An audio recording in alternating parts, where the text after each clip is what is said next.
So kakadating lang natin dito no, sa may bungad pa lang tayo ng Sitio Aquino at ito agad yung tumambad sa atin. Ito, akala mo bahay siya na nakatayo dito pero hindi. Second floor ito ng isang bahay na bumagsak matapos yung lindol. Ang nasa ilalim nito ay isang bilyaran. Mabuti na lang daw ayon sa mga residente ay walang tao noong gabing yon kaya walang nasaktan o nasawi.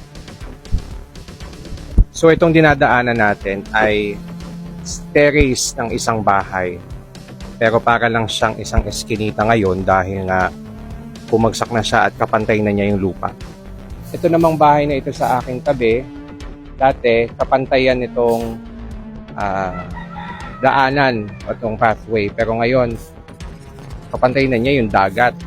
Ang sinasabi ng mga residente ay talagang malambot yung lupa dahil nga tubig yan. Kaya pag nagkaroon talaga ng malakas na pagyanig, ay hindi imposible o malaki talaga yung imposibilidad na ito'y bumagsak.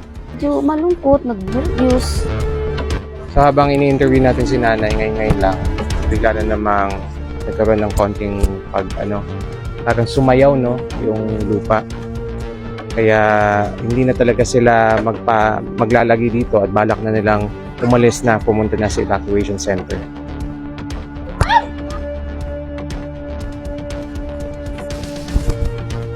Yan, lumilindol ulit. Sabi ng mga residente na sa halos 1,000 ang households dito sa Sitio Aquino at karamihan nga sa mga residente dito pag naglilibang o tumatambay ay sa covered court. Pero ito na ang itsura ng covered court nila matapos nga yung lindol noong December 2. Sabi nila may mga nagiinuman daw dyan noong gabing yon, buti na lang sila'y nakaalis bago pa man tuluyang bumagsak ang bubong ng covered court na ito.